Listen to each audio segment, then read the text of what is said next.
chosen wisely. Boycotting the Jewish nation is a great way to show your lack of support, and the only way to put a stop to their use of such underhanded methods as walls, checkpoints, and diplomacy to secure their borders. Of course, if you're going to boycott, you'll need to do it properly.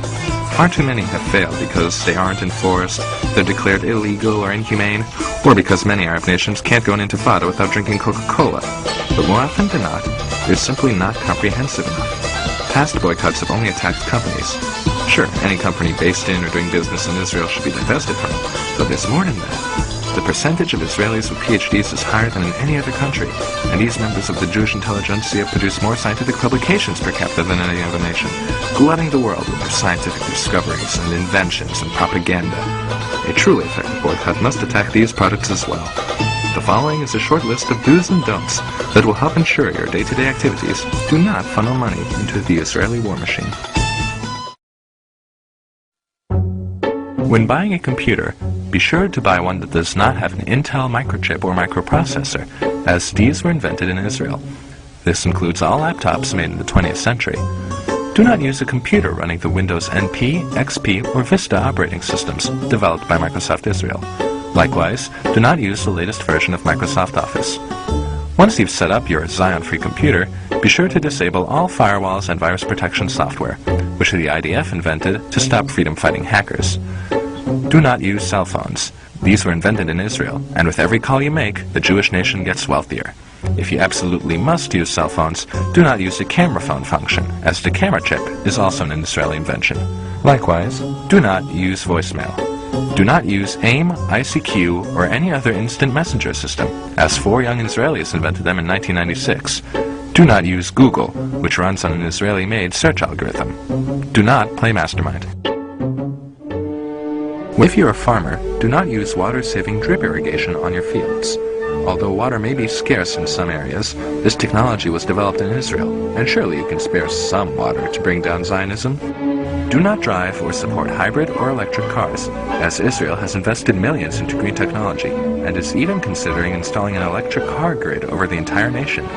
As an added bonus to driving inefficient vehicles, much of the extra money you'll be spending on gasoline will go to fund freedom fighters like Hezbollah and Al-Qaeda. Do not live in areas that get their electricity from solar power plants, as many of them were invented or even installed by Israelis.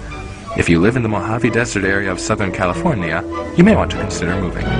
If you live in Turkey, do not eat fish, as Israeli-made UV filters have been used to decontaminate fish farms and ensure your meals are bacteria-free.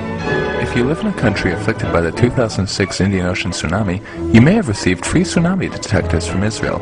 Contact your local government representative and ask that these devices be shut down and returned.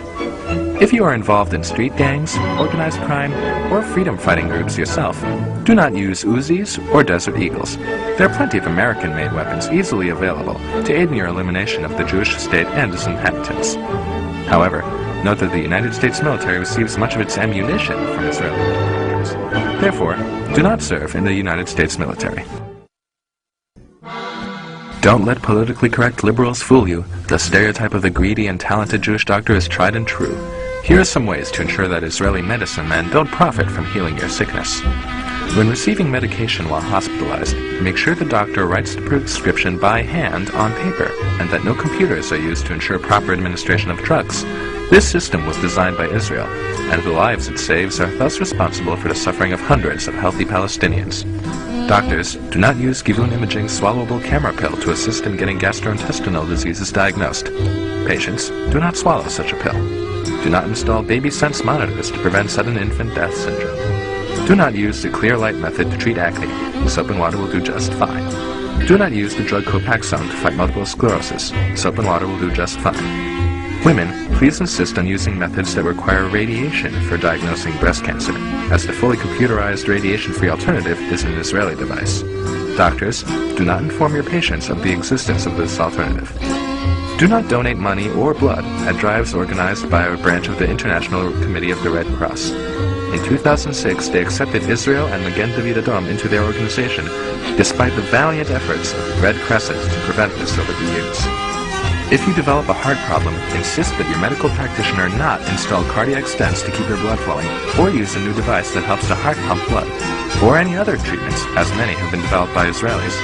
In fact, it may be preferable to eat right, exercise, and avoid smoking to ensure your heart will stay healthy, and to ensure no Jews get a chance to profit from saving your life. If your children have heart conditions and you cannot afford surgery to save them, do not let Israeli charitable organizations like Shevet Achim or Save a Child's Heart provide them with free medical treatment. Though they will fly your child to Israel and have cardiologists operate on him or her there, and though they offer this service to all children, including those in Arab nations and Palestine, you must be stronger. This is how they install Zionist propaganda in your hearts and mind that depict Israelis as humanitarian and caring, which you know is not true. 2. Buy conflict diamonds. Israel was the first nation to adopt the Kimberley process to ensure diamonds do not come from conflict regions. By buying blood diamonds, you are making a political statement against the actions of the Israeli government, as well as a fashion statement of looking stylish. Lastly, if you are a survivor of Hurricane Katrina, floods in Romania, the Southeast Asian tsunami, the war in Kosovo, famine in Ethiopia, and the earthquakes in Turkey, India, and El Salvador, or if you live in Sri Lanka or the Palestinian territories, you may be alive due to humanitarian aid from the Israeli government paid for by taxes on Israeli citizens or from the actions of Israeli charities like Brotherly Covenant, Latet, or Israel Aid. Please kill yourself.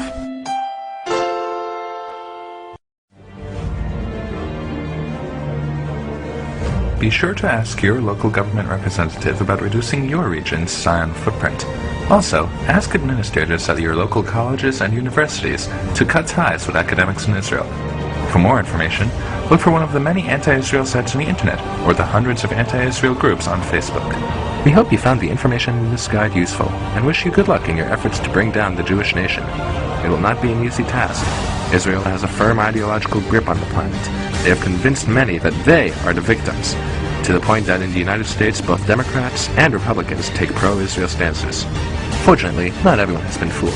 With the help of such powerful allies and boycott advocates as the Arab League, OPEC, the British Universities and Colleges Union, the Presbyterian Church, and Jimmy Carter, you too can put an end to the Israeli success story. After all, Israel is the 100th smallest nation in the world, has no oil or precious resources, a terrible job market, and nearly all of their tax dollars are spent on military defense and humanitarian aid.